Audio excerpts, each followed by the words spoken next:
வணக்கம் மக்களே! ஹாலிடே எல்லாம் முடிச்சுட்டு எஃப்ஐஎஸ் வருவதற்கு எப்படியும் டைம் ஆகும். நியூ இயர் முடிச்சுட்டு தான் வருவாங்க அப்படிங்கிற ஒரு எதிர்பார்ப்பு நம்மகிட்ட இருந்தது. ஆனா, கிறிஸ்மஸ் முடிஞ்ச கையோட எஃப்ஐஎஸ் திரும்ப நம்ம மார்க்கெட்ல நல்லா ஆக்டிவா வந்திருக்காங்க. கிட்டத்தட்ட இன்னைக்கு டேல ஒரு 317,00,00,000க்கு நெட்டா வித்திருக்காங்க. But buy value, sell value பார்க்கும்போது நல்லா அதிகமா தான் இருக்கு. டிஐஎஸ் தான் பார்த்தீங்கன்னா லீவுக்கு போயிருப்பாங்க போல. ஸோ அவங்களுடைய buy value, sell value decline ஆயிருக்கு. பட் ஒரு 1770,00,00,000 இன்னைக்கு நம்ம மார்க்கெட்ல பம்ப் பண்ணியிருக்காங்க. பட் நம்ம மார்க்கெட் இன்னைக்கு டேல நெகட்டிவா தான் க்ளோஸ் ஆயிருக்கு. 100 பாயிண்ட்ஸ் கிட்ட நிஃப்டியும், பேங்க் நிஃப்டி ஒரு 170 பாயிண்ட்ஸ் வரைக்கான இறக்கத்த டெலிவர் பண்ணியிருக்கு. ஸோ பெரிய ஒரு பெர்ஃபார்மன்ஸ் இல்ல. பட் ஒரு நல்ல வாலடைல் நம்ம மார்க்கெட்ல இன்னைக்கு டேல ஏற்பட்டிருக்கு. ஸோ இந்த வீடியோல நம்ம பல பங்குகள் பற்றின அப்டேட்லாம் பார்க்க போறோம். ஒன்னொன்னா நம்ம பார்ப்போம். முதல்ல நம்ம பார்க்க போறது ஸோ ஒரு ஒரு ஷாக்கிங்கான நியூஸ் அப்படின்னு கூட நம்ம சொல்லலாம். மின்ட்ல ஒரு அப்டேட் வந்திருந்தது. என்னன்னா, ஸோ இப்போ நம்ம ஆல்ரெடி டிஸ்கஸ் பண்ணியிருந்தோம். அசோக் லேலாண்ட் இந்த மிகப்பெரிய ஒரு டெண்டர் பஸ்ஸுக்கான டெண்டர்ல பார்ட்டிசிபேட் பண்ணல அப்படின்ட்டு. ஸோ அதுக்கு எதிரா சில அதில பார்ட்டிசிபேட் நாங்களும் பண்ணணும் அப்படிங்கிற மாரி சில ஸ்டே ஆர்டர்லாம் கூட வாங்கியிருந்ததாகவும் நம்ம டிஸ்கஸ் பண்ணியிருந்தோம். இப்போ என்ன வந்திருக்குன்னா, ஸோ இந்த பஸ்க்கான டெண்டர் முடிவு வெளிய வந்திருக்கு. ஸோ இந்த பஸ்க்கான டெண்டர் முடிவுல வந்திருக்கிறது கூட ஒரு பக்கம் இருக்கட்டும். அசோக் லேலாண்ட் பார்ட்டிசிபேட் பண்ணாதது இன்னொரு பக்கம் இருக்கட்டும். ஆனா, ஸோ ஆல்ரெடி பார்ட்டிசிபேட் பண்ண மிகப்பெரிய ஜாம்பவான் நிறுவனமான டாடா மோட்டார் கமர்ஷியல் வெஹிக்கிள்க்கு ஒண்ணுமே ஆர்டர் கிடைக்கல. அதே மாரி எய்ச்சர் மோட்டார் அவங்களுக்கும் பார்த்தீங்கன்னா, எந்த விதமான ஒரு ஆர்டரும் கிடைக்காம இருப்பது மிகப்பெரிய ஒரு சர்ப்ரைஸா பேசப்பட்டுட்டு வந்துட்டுருக்கு. ஸோ இதில சின்ன சின்ன கம்பெனிஸ் பார்க்கும்போது இந்த ஆர்டர கான்ட்ராக்ட்ட தட்டி தூக்கியிருக்காங்க. ஸோ இதில முக்கியமா பார்க்கும்போது இகேஏ எனர்ஜி, இகேஏ மொபிலிட்டி அப்படிங்கிற ஒரு கம்பெனி, 2வது பிஎம்ஐ எலக்ட்ரோ மொபிலிட்டிங்கிற ஒரு கம்பெனி. இவங்க 2 பேரும் தான் மேக்ஸிமம் ஆஃப் இந்த 10,900 பஸ் கான்ட்ராக்ட்ல மேக்ஸிமம் எண்ணிக்கை பார்த்தீங்கன்னா, இவங்க 2 பேருக்கு கிடைச்சிருக்கு. இத தாண்டி ஒலக்ட்ராக்கு கிடைச்சிருக்கு. ஸோ அதுக்கப்புறம் இன்னும் மத்தவர்களுக்கு கிடைச்சிருக்கு. ஆனா சர்ப்ரைஸ் என்னன்னா, ஸோ டாடா மோட்டார்ஸ்க்கு கிடைக்கல, எய்ச்சர் மோட்டாருக்கு கிடைக்கல, அசோக் லேலாண்ட் போட்டியிலேயே இல்ல. ஸோ என்னம்மா போயிட்டுருக்கு மார்க்கெட்டோட நிலைமை அப்படிங்கிறத பாருங்க. ஸோ கொஞ்சம் பின்தங்குனாங்கன்னா, இந்த மாரி சிறிய நிறுவனங்கள் கூட அடிச்சு தூக்கிட்டு மேல வரக்கூடிய ஒரு நிலைமையில நம்ம மார்க்கெட் போயிட்டுருக்கு. ஹைலி காம்படிஷன் நம்ம மார்க்கெட்ல நடந்துட்டுருக்கு. ஸோ இதெல்லாம் தாண்டி வருவாங்களான்னு பார்ப்போம். பட் இது ஃபைனலான ஒரு அப்டேட்டா அப்படிங்கிறதையும் நம்ம வெயிட் பண்ணி பார்க்கணும். மேபி ஏதாச்சும் ஒரு வழியில அகைன் அசோக் லேலாண்ட் உள்ள வருவதற்கான வாய்ப்பு இருக்காங்கிறதையும் நம்ம வரக்கூடிய அப்டேட்ட வச்சு தெரிஞ்சுக்கலாம். அடுத்தது பார்த்தீங்கன்னா, திலீப் பில்ட்கான் கிட்டேருந்து ஒரு அப்டேட் வந்திருக்கு. ஸோ அதானி குரூப் கிட்டேருந்து ஒரு பெரிய கான்ட்ராக்ட்ட வின் பண்ணியிருக்காங்க. 3,400 கோடி மதிப்பிலான ஒரு கான்ட்ராக்ட் அதானி ரோட்வேஸ்ங்கிற ஒரு சப்சிடரி கம்பெனி கிட்டேருந்து வின் பண்ணியிருக்கிறதா ஒரு டேட்டா வந்திருக்கு. ஒரு 42 கிலோமீட்டருக்கு ரோட் போடுறதுக்கான ஒரு கான்ட்ராக்ட் அப்படின்னு சொல்றாங்க. ஸோ இத ஒரு 42 மாசத்துக்குள்ள இந்த கான்ட்ராக்ட்ட முடிக்கணும் அப்படிங்கிற மாரியும் ஒரு டேட்டா குடுத்துருக்காங்க. அடுத்தது என்எம்டிசி கிட்டேருந்து ஒரு அப்டேட். இப்போ என்எம்டிசி என்ன பண்ண போறாங்கன்னா, இந்த கொலராடோ ஸ்கூல் ஆஃப் மைன்ஸ் கூட ஒரு எம்ஓயு சைன் பண்ணியிருக்காங்க. எதுக்குன்னா, இந்த 500 வச்சு சில ரிசர்ச் 2 பேரும் இணைஞ்சு பண்ண போறதா சொல்லியிருக்காங்க. ஸோ இது என்எம்டிசிய பொறுத்தவரைக்கும் நல்ல செய்தி. ஸோ இந்த ரிசர்ச்லேருந்து என்னைக்கு அவுட்கம் வரும் அப்படின்னு நமக்கு தெரியாது. பட் ஒரு ஸ்டெப் முன்னாடி எடுத்து வைக்கக்கூடியதே ஒரு மிகப்பெரிய ஒரு வரவேற்கத்தக்க ஒரு விஷயம்.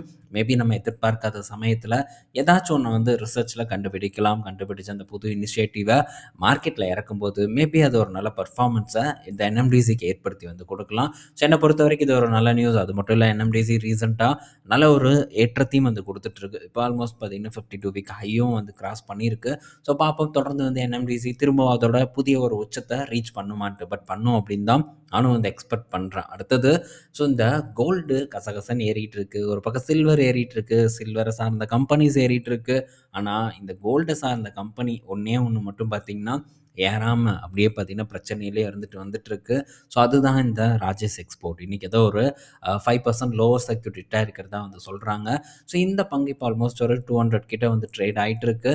ஸோ எதுக்கு இந்த பங்கு இருக்கு? என்னதான் பண்றான்? அப்படிங்கிறது புரியாத ஒரு புதிரா தான் எனக்கு இருந்துட்டுருக்கு. பட் எஃப்ஐஎஸ் பார்த்தீங்கன்னா, இப்போ ரீசென்ட்டா ராஜாஸ் எக்ஸ்போர்ட்ல பங்குகள உயர்த்தியிருக்காங்க.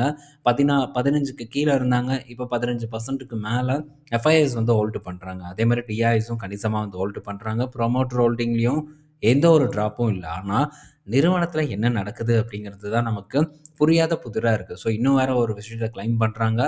குளோபல் கோல்டு ரிஃபைனிங்ல 35% ஷேர் பார்த்தீங்கன்னா, ராஜேஷ் எக்ஸ்போர்ட்க்கு இருக்கிறதா சொல்றாங்க. ஆனா, ராஜேஷ் எக்ஸ்போர்ட்டோட ப்ராஃபிட் எடுத்து போய் பார்த்தோம்னா, ஒண்ணுமே வந்து கிடைக்காது. அதுவும் அவங்க குடுக்குறது உண்மையா என்ன அப்படிங்கிறது கூட நமக்கு தெரியாம தான் வந்து இருக்கு. ரீசென்ட்டா அதில வேற ஏதோ ஒரு இஷ்யூவும் கூட நம்ம பார்த்துருந்தோம், டிஸ்கஸ் பண்ணியிருந்தோம். பட் இருந்தாலும் இந்த எஃப்ஐஐஸ் அண்ட் இந்த பெரிய பெரிய இன்ஸ்டிடியூஷனலோட ஹோல்டிங்ஸ் வந்து இந்த ராஜேஷ் எக்ஸ்போர்ட்ல இருக்கிறது. பட் இது என்னன்னு நமக்கு தெரியாம இந்த பக்கமெல்லாம் நம்ம போகவே கூடாது அப்படிங்கிறது இந்த இடத்துல நான் திரும்ப வந்து ரிமைண்ட் பண்ணிக்கிறேன். ஏன்னா பலரும் வந்து ஸோ இப்போ ரீசென்ட்டா வந்து ஒரு ஏற்றத்த வேற குடுத்துருக்கு போல. ஸோ ஏறுனதும் இது இன்னும் நல்ல பெர்ஃபார்மன்ஸ பண்ணணும். புதுசா ஏறுறதுக்கு அதாவது வாங்குறதுக்கு ட்ரை பண்ணலாம். புதுசா வரக்கூடிய நண்பர்கள். பட் அந்த மாரி போய் மாட்டிக்க கூடாதுங்கிறதுக்காக திரும்ப இத பத்தி நம்ம டிஸ்கஸ் பண்றோம். மேபி இத பத்தி ஏ டூ இசட் உங்களுக்கு தெரிஞ்சிருக்கு அப்படின்னா, நீங்க தாராளமா ஒரு டிசிஷன் எடுக்கலாம். அடுத்தது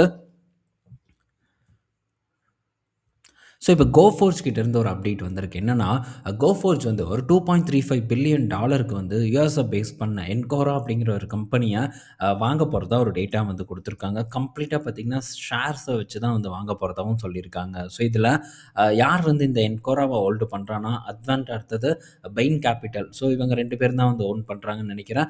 ஸோ இவங்க கிட்ட இருந்து தான் இந்த கோஃபோர்ஜ் வந்து இந்த கம்பெனிய வாங்க போறதா சொல்லியிருக்காங்க. அதெல்லாம் ஓகே. இது நம்ம நம்ம வந்து இந்த பங்க பெரிய அளவுக்கு ஃபோக்கஸ் கூட வந்து பண்ணதில்ல. ஸோ இப்போ ஒரு நண்பர் கூட வந்து ரீசென்ட்டா கேட்டிருந்தாரு. ஸோ கோஃபோர்ஜில வந்து வாய்ப்பு இருக்கா? கோஃபோர்ஜ வாங்கலாமா? அப்படின்ட்டு. ஸோ இந்த மாரி கம்பெனி பக்கம் நம்ம ஏன் போணும்? அப்படிங்கிற கேள்விய உங்கள நீங்களே வந்து கேட்டுக்கோங்க. ரீசென்ட்டா நமக்கு முன்னணி நிறுவனமான டிசிஎஸ்ல வாய்ப்பு வந்து ஏற்பட்டிருந்தது. குளோபல் மார்க்கெட்ல அசென்ச்சர்ல ஏற்பட்டிருந்தது. பட் நம்ம அதெல்லாம் வந்து ஃபோக்கஸ் பண்ணாம, ஸோ கோஃபோர்ஜ் மாரி ஒரு ஹைலி ஓவர் வேல்யூட் பங்குல போய் முதலீடு பண்ணணுமா? அதுவும் இப்ப இருக்கக்கூடிய ஐடி சைக்கிள்ல அப்படிங்கிறத நீங்களே உங்கள கேட்டுக்கோங்க. அதற்கான ஆன்சர் உங்ககிட்ட இருந்தே வருங்கிறதுல எனக்கு ரொம்ப வந்து நம்பிக்கையா இருக்கு. பட் இந்த மாரி பங்குகள்ல முதலீடு பண்றது எனக்கு சுத்தமா வந்து விருப்பம் இல்ல. அடுத்தது பார்த்தீங்கன்னா, ஸ்டைலாம் இண்டஸ்ட்ரீஸ் அப்படிங்கிற ஒரு கம்பெனி. இத நான் கேள்வியே பட்டதில்ல. இப்ப தான் ஃபர்ஸ்ட் டைம் வந்து கேள்விப்படுறேன். ஸோ இங்க என்ன விஷயம்னா, ஜப்பான சேர்ந்த ஏஎஸ்சிஏ கொக்யோ அப்படிங்கிற ஒரு நிறுவனம் வந்து ஒரு 40% ஸ்டேக்க இந்த நிறுவனத்தில அக்யூர் பண்ண போறதா வந்து சொல்லியிருக்காங்க. வேரியஸ் ப்ரமோட்டர் கிட்ட இருந்து கொஞ்சம் கொஞ்சம் பங்குகள் 10%, 15% அப்படின்ட்டு அக்யூர் பண்ண போறதா ஒரு டேட்டா வந்திருக்கு. ஸோ ஓவராலா 1525 கோடி பார்த்தீங்கன்னா, 40% ஸ்டேக்க வாங்குறதுக்கு இவங்க அ ஃப யூஸ் பண்ண போறதா வந்து சொல்லியிருக்காங்க. அது மட்டும் இல்ல பிரீமியம் கம்மியா தான் வந்து வாங்க போறாங்களாமா. ஸோ அதனால இன்னைக்கு டேல 5% வந்து கீழ விழுந்திருக்கு. ஸோ இந்த ஸ்டைலாம் அப்படிங்கிற நிறுவனம் பார்த்தீங்கன்னா, இந்த லேமினேட் பிசினஸ் பண்ணக்கூடிய ஒரு நிறுவனமா இருக்கு. குறிப்பா யூரோப் அண்ட் ஏசியா இந்த இடத்துலலாம் நல்ல பிசினஸ் பண்றாங்க போல. வெல் நோன் பிராண்டாவும் வந்து இருக்காங்க. ஸோ இந்த ஏசிய கொக்கியோ அப்படிங்கிற நிறுவனம் பார்த்தீங்கன்னா, இந்த பில்டிங் மெட்டீரியல் நிறுவனமா வந்து இருந்துட்டு இருக்கு. ஸோ அதனால அந்த நிறுவனம் ஸோ அதுக்கேற்ற மாரியான ஒரு நிறுவனத்த வந்து அக்யூர் பண்றாங்க.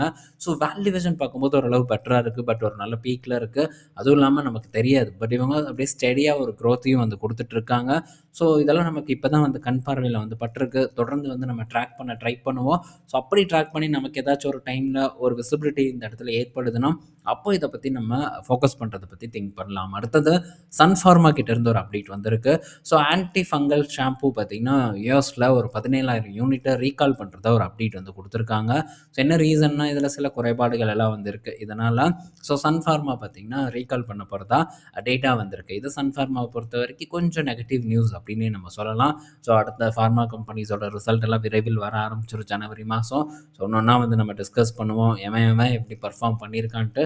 ஸோ அதில நமக்கு ஏதாச்சும் ஒரு புது ஆப்பர்ச்சுனிட்டீஸ் ஓப்பன் ஆகுதாங்கிறதையும் பார்க்கறக்கு ரொம்ப ஆர்வமா வந்து இருக்கேன். பட் மேபி அந்த மாரி ஓப்பன் ஆச்சுன்னா, அந்த ஆப்பர்ச்சுனிட்டிய நம்ம கேப்சர் பண்ணணும். ஸோ அதுக்கேத்த ஒரு ப்ரிப்பேரும் பார்த்தீங்கன்னா, நீங்க பண்ணியிருக்கணும் அப்படிங்கிறது இந்த இடத்துல நான் இப்பவே சொல்லிட்டு இந்த வீடியோவ நான் முடிச்சுக்கிறேன். இந்த வீடியோ பயனுள்ளதா இருக்கும்னு நான் நினைக்கிறேன். நாளைக்கு நம்ம இன்னொரு ஒரு வீடியோல மீட் பண்ணுவோம். பாய் மக்களே!